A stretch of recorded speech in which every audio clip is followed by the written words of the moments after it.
Hi, my name is Angie, and I am an independent advisor for Creative Memories from Michigan. And today we are going to work on a layout from the Creative Memories blog, now called the Pages. And today's layout is going to feature your decorative trimmer, which is no longer available. So you could adapt this and use some of the new border tools that are out. I'm going to show you how to use it with your decorative trimmer if you have one of those.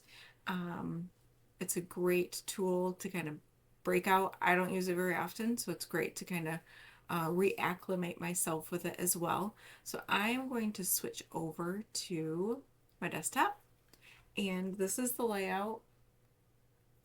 Turn that on to help a little bit.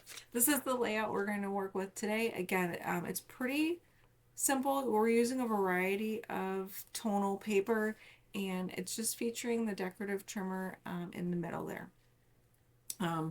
This might take a little bit of practice, so you might want to practice on some scrap paper just to kind of get the hang of which way you're going, but we'll walk through it on how to get this done.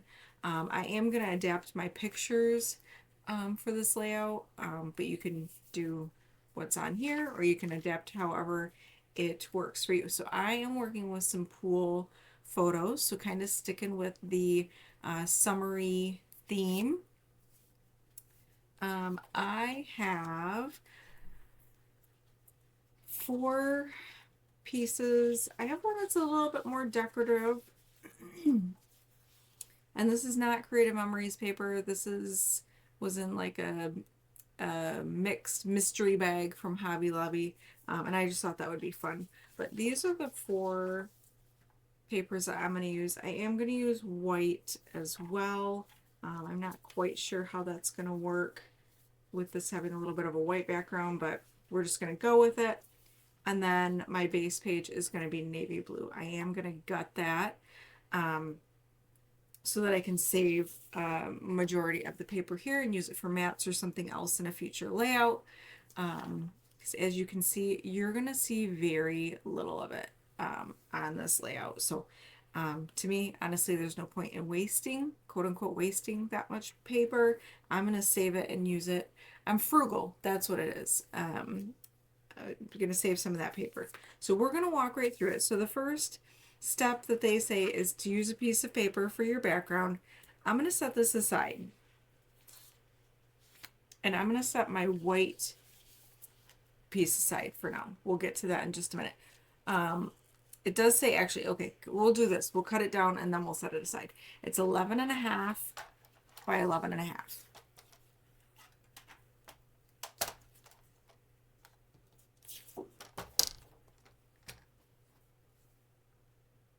So again, I'm just using white. I have a plethora of this because it comes out of the top loading pages, which I use for my scrapbook. So again, if you use top loading pages, you will have a lot of white too. Okay, so there's our 11.5 by 11.5 inch square. We're to set this aside for a moment. And I'm following the instructions here too.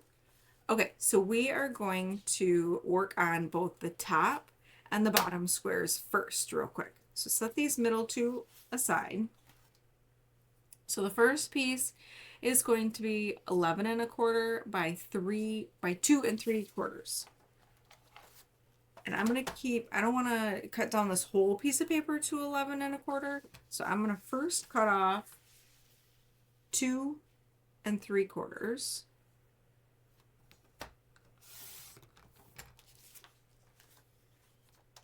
And trim it down to 11.25.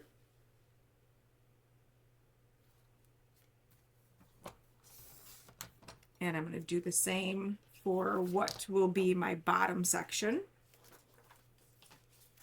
What's on the back? Trimming it down to 2 3/4 by 11.25. Okay, so that's to size. And you can stop right there if you want to for these pieces of paper. But if you want to add a little bit, on the original layout, they punched some punches here, and they used a knockout style border maker cartridge. So we're going to do that. I am going to use the same exact one. I'm going to use flip-flops because I'm doing a pool page too, so flip-flops works for me. So for this top piece, I want to cut up here in this corner, or I want to punch, I should say.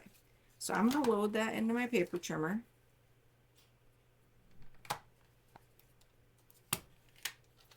And I'm going to punch it twice up in the upper, this would be the upper left-hand corner. So once and twice. And that's it for that one.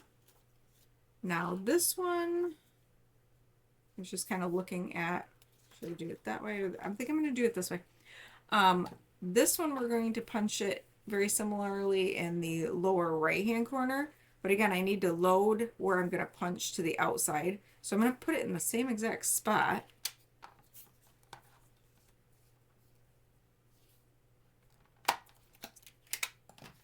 And punch twice.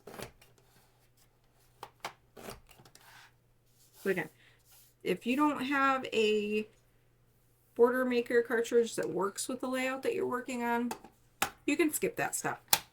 So this will be the bottom section, and this will be the top section of my page. So we're going to set those aside for a moment.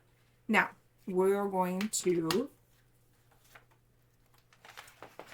grab our decorative trimmer, get rid of that scrap, and we are going to work with these two middle pieces here.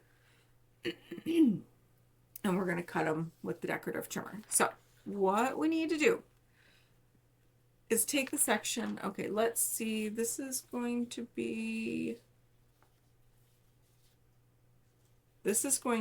I'm working on the bottom. So I'm working on the third section here is what I'm doing right now. And this one, usually when I work with my decorative trimmer, I load my paper and I center it amongst the top and the bottom. I center it basically one square up and one square down on the trimmer so that my swell is even. I'm not going to do that this time. I am going to push my paper all the way to the edge so that when I do my other sheet and I push my paper all the way to the edge, I know that I'm even and that my swell cuts are going to line up. So push it all the way to the top, and I just need to trim off a little bit. I just need to make the edge, the swell edge, and then we're going to cut it to the length. So push it all the way to the top and cut our swell. And then we're going to trim this one to 3 inches, right? 3 inches. Yes, we are cutting this one.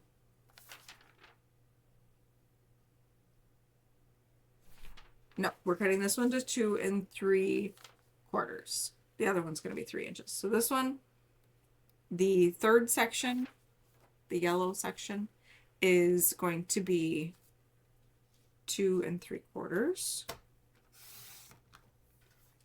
And we'll cut it to the length in a second. Now this section, I have a directional piece, so I need to make sure that I load it in correctly, whether it's this way or this way. So we are working on cutting the second section here, this like periwinkle color, and I need to have my swell going the other way. So I need to have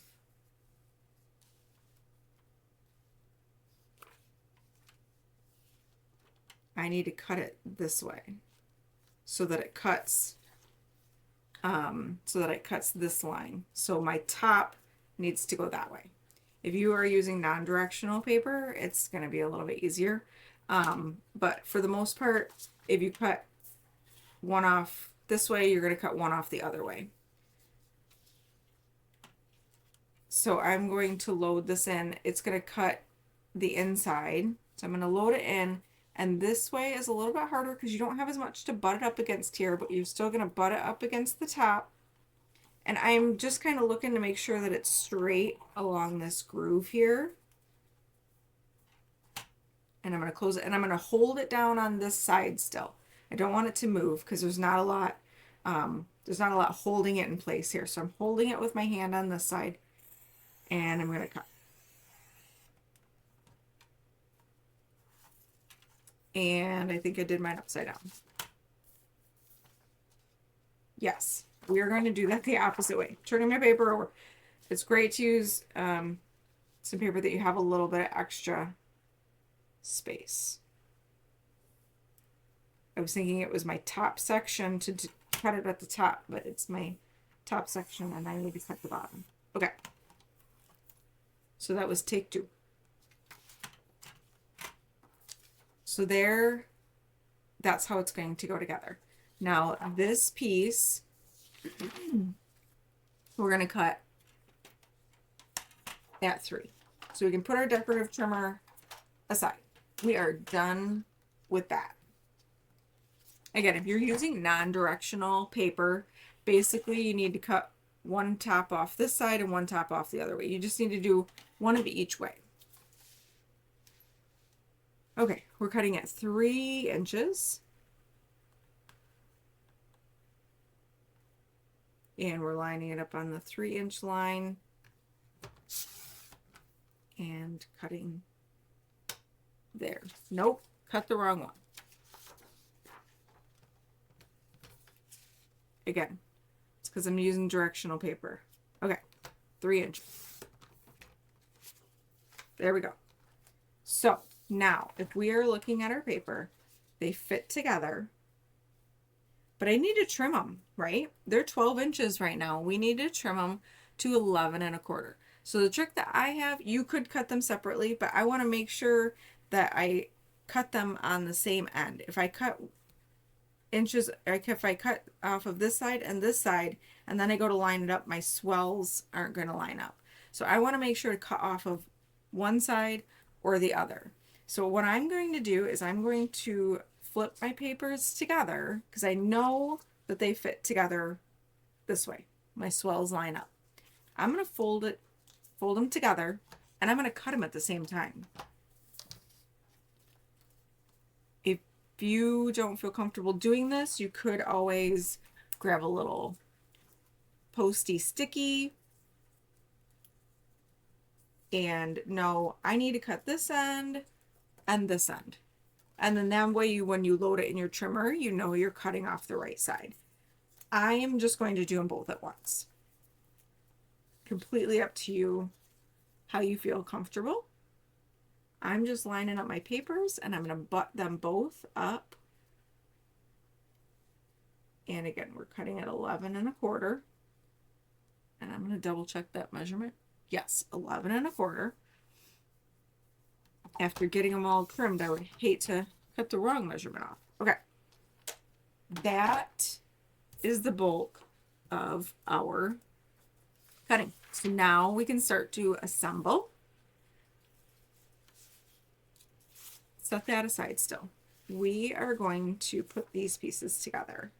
And I'm just going to kind of do a little dry fit to space them out before I do any adhering. Make sure I have like the same, have an idea of how much I need to space them, how much grouting, so to speak, is in between each of the pieces.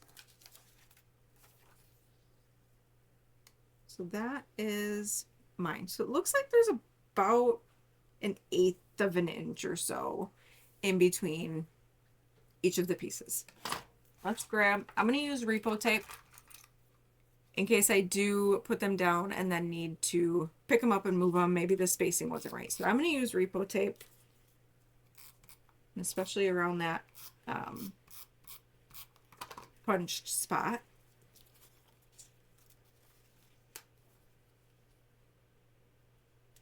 Don't mind if you're seeing a little bit of my top of my head hair here. I'm going to do the bottom.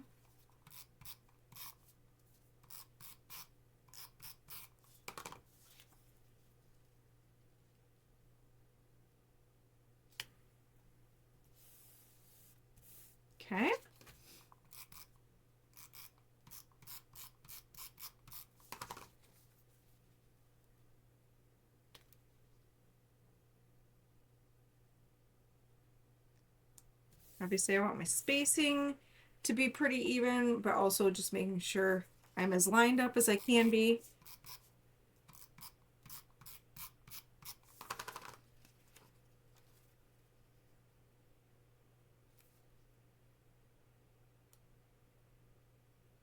And I'm also just kind of checking it out on my overhead, and it looks pretty evenly spaced to me. So there is the bulk of our layout.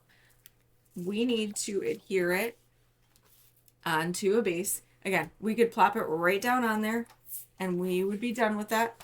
I'm gonna gut it. If you've never gutted your page before, I'm gonna do a 1 inch frame. So I'm gonna load my paper in and line it up along the 1 inch mark on my ruler here. And I am going to start it at the 1 inch mark on the ruler here, and I'm gonna stop at 11 down here. I'm gonna rotate it on all 4 sides and do that.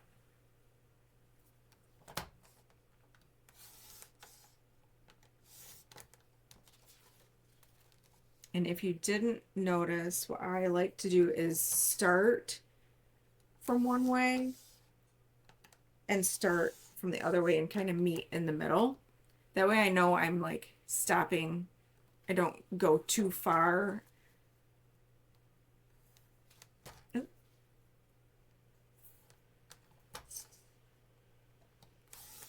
Again, this step again can be completely skipped if you don't need or want to do it.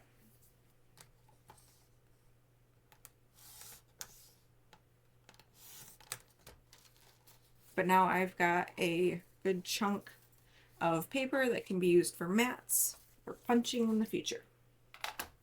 So now we have our base layout, and we can put this on.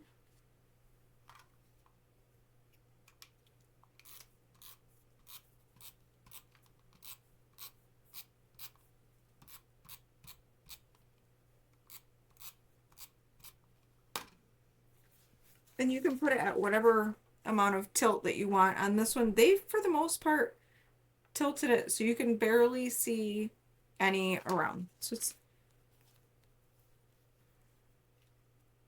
we're going almost right up to the edges.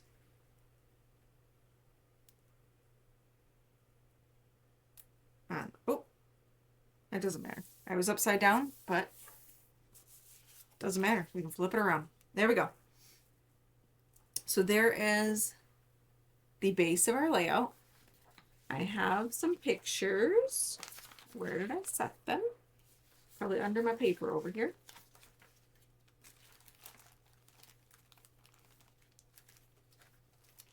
There are my embellishments. They're up here.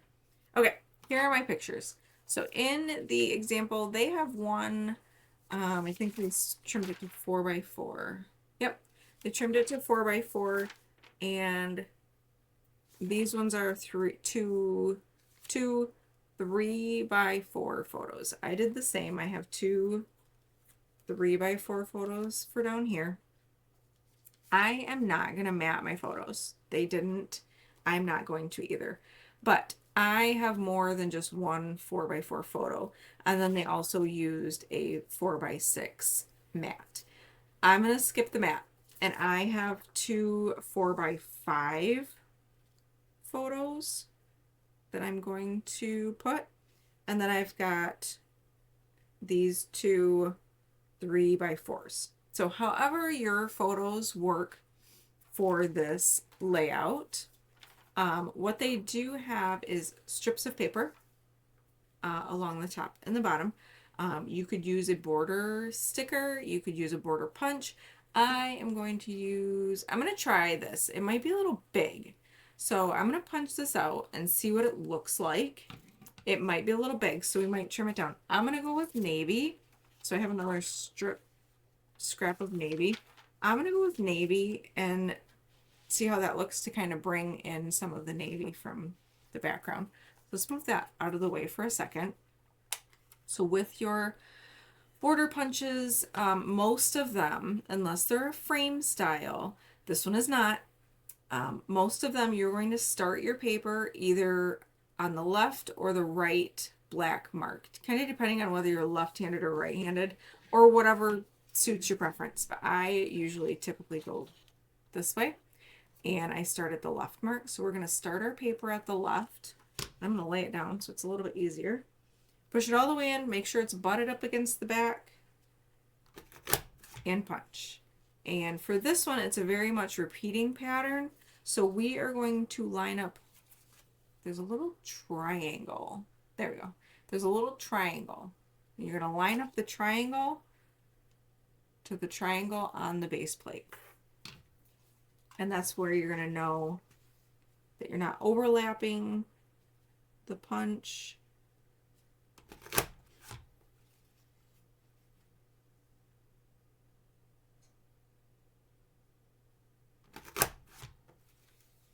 And again, all the while just making sure you're pushing it up against the back.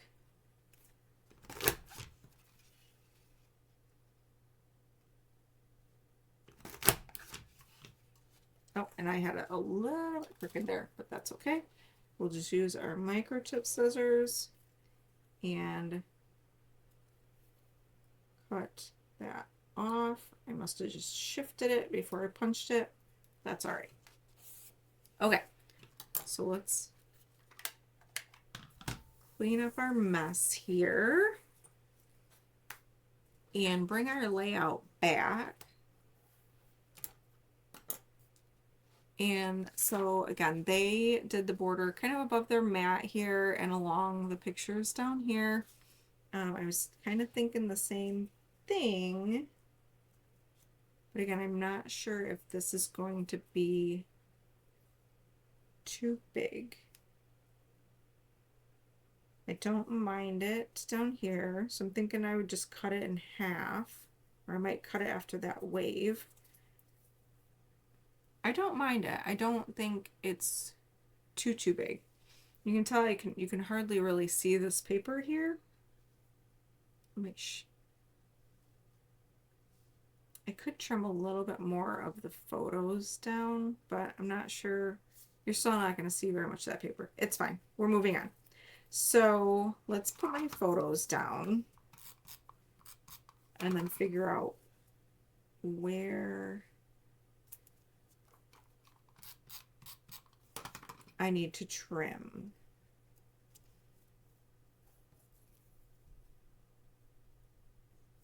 So I think I'm going to cut like after this on this little crest there. Get some repo adhesive on this.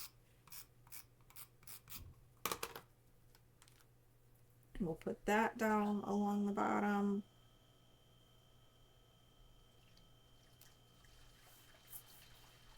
And then this one, I think I'm going to trim. This one kind of cuts off. You don't see the full like wave. I don't know what the crest of the wave, the whatever of the wave. So I think I'm going to trim that one kind of the same on this pointy part. And then that'll go along that photo. So let's put these photos down.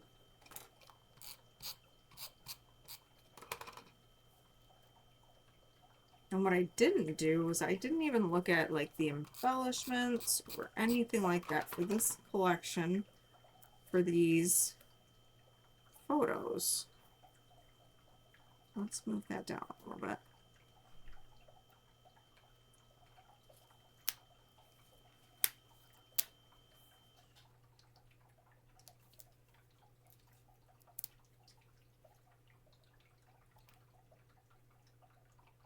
I could also put it underneath here. I don't like that. Okay, we're doing it up top, or it was originally planned.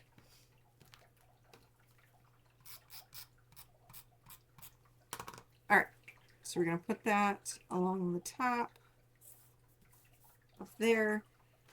I had pulled out a mat, but that's going to be too much. I don't like that. So I'm going to see if there's any like little titles. You can see again, They did some journaling on here, which I could definitely journal on here, but they did a little bit of kind of like a title sticker, some embellishing up there, over here.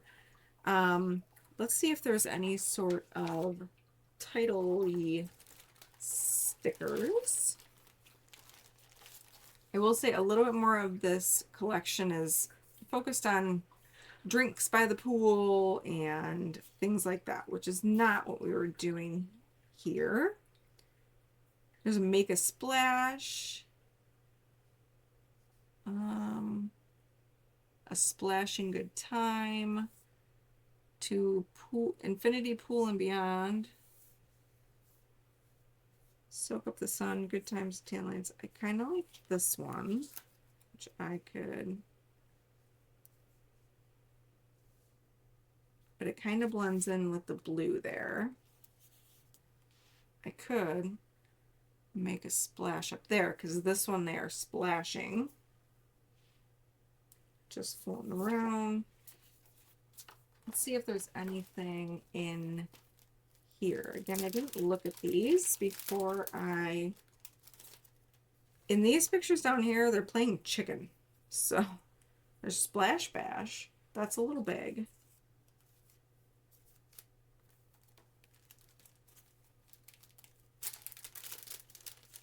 So I might just go easy on the embellishments, which for the most part in this album, this is my son's trip to the Dominican Republic. There's been a lot of pictures.